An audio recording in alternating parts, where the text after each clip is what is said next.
What's going on, guys? Welcome back to the Reef with Jack Reefer. Got some more Clemson football news, as well as a juicy NFL draft story coming right at you guys.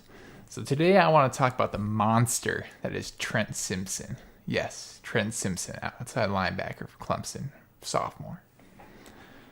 Now, Clemson's had a pretty good recent history of linebackers from B.J. Goodson, Dorian O'Daniel, Isaiah Simmons, most recently drafted number 9 overall. All pretty good guys, pretty good linebackers, all seeing significant playing time in the NFL. I mean, minus Isaiah, but he will. He only played like 30-40% of team snaps, but he just needs to put on some weight, and they weren't using him right. But we'll get to that another time.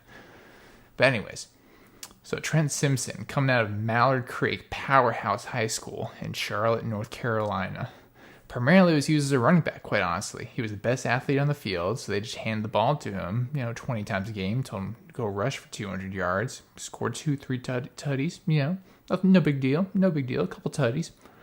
And that's how they'd win games, and, it worked. They won one or two state championships. Can't quite remember off the top of my head. But anyways, the coach for there is now gone off to Alpharetta, Marietta, Georgia. It's one of those, I think it's like Denmark High School. I think that sounds about right. Yeah. So somewhere around there. But anyways, so Simpson comes in, 5-star recruit, 5-star linebacker, absolute athletic freak at all the high school testing things, the spark rating, everything, absolute freak. So he comes in, and immediately we kind of throw him in there to sort of that Isaiah Simmons role when he's been a running back for most of his football career. The majority of his usage has been at the running back position. So we're asking him to drop back into coverage, 7-man coverages, and honestly, the first game that he saw significant playing time was the first real challenge of the season when we were at Notre Dame, and honestly, he struggled. Like I was a bit surprised. I was preaching praise about him all year, and then I had some people coming to me and be like, what are you talking about with this dude? This dude is getting cooked, absolutely fried. He's some fried chicken out there. Ian Book's dropping back and saying, ooh, I got some fried chicken out there, number 22. I'm just going to go throw the ball to whoever he's covering. And that's kind of what they did. But anyways, so he was a bit undersized last year. He was playing about 225, 228. Now, they were able to get him up to about 230, 232 this offseason. And in the summer, they're going to try and add some more weight, get him into that 235, 240 range, which he's about 6'3", 6'4", in that range. So he can put some weight on that frame, and he'll be good. Now, he may not be quite as good as, say, an Isaiah Simmons was. Isaiah was an absolute freak, but he's another prime example of a kid who came in playing safety, primarily in wide receiver, came in a little bit undersized, and then we converted him into a linebacker. And it worked out beautifully. But obviously, it took some time to get that development, the chemistry. It just took some time. We just got to give this kid some time, give him some breathing space. But trust me, he's going to be an absolute stud. Now, I think he can be just as good as Isaiah Simmons, but I think he's going to be a little bit different. I think he's going to be more of a pass rusher than a kind of a drop back, kind of just sideline to sideline, just absolute animal. I see him as more of a Hassan Reddick type linebacker. Hassan Reddick, God, the Panthers just signed for a cool couple $1 million. Yeah, that Hassan Reddick, NFL. But I think he's got a lot of potential. I think Clemson fans, just be patient with the guy. He'll get there. As RJ Young would say, Trent Simpson is a dude. And he's going to prove us all right. He's going to prove Dow right. He's going to prove Vent right. So I don't know if you guys remember, but when we first offered him, it wasn't towards the end of the recruiting cycle. And if you go back and watch the recruiting video they have on there about the how the 2020 class for recruiting was formed, with Brian Brzee and all the other studs. Well, you go back and watch it, and you see that he was one of the last guys offered in the class because he was originally committed to Auburn, but then obviously he decided to open up recruitment again. And his dream school was Clemson, but the issue is Clemson wasn't offering Blake, because there were some other guys that they were looking at. But as soon as he got that Clemson offer, the dude was in tears with his mother in the middle of that practice facility. There's a video on YouTube. I don't want to get demonetized, get channel strikes. Unfortunately, I can't show it. I'd love to show it to you guys, but I just can't right now. But I'll look into it in the future.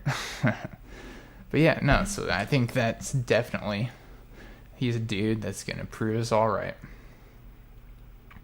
Now, on to NFL draft news. That's kind of gossip, a little TMZ, but I find it quite fascinating.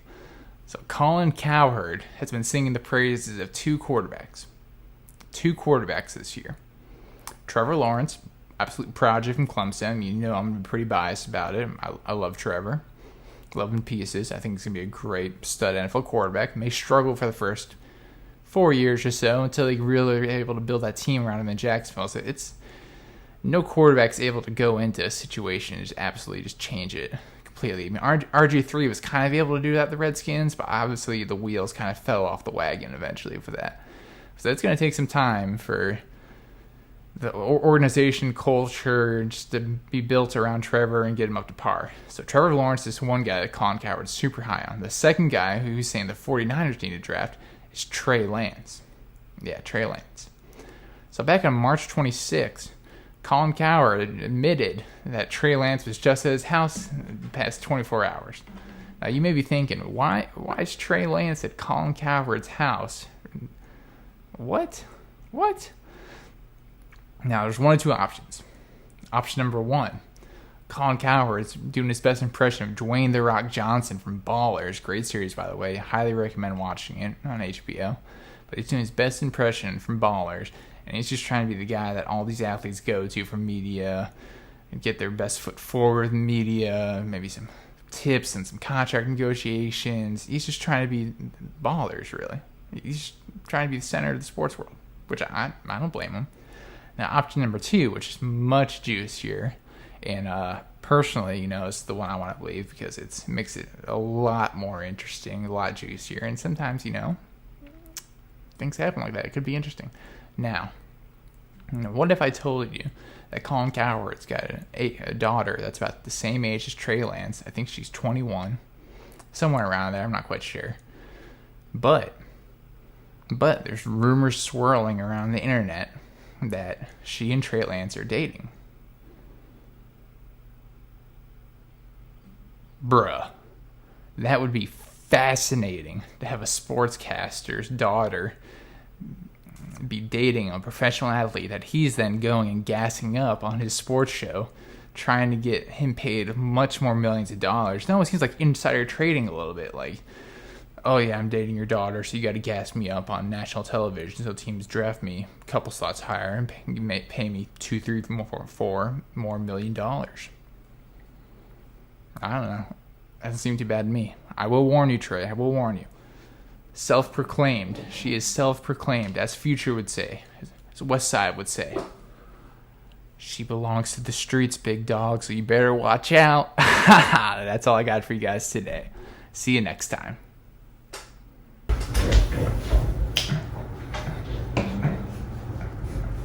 All right.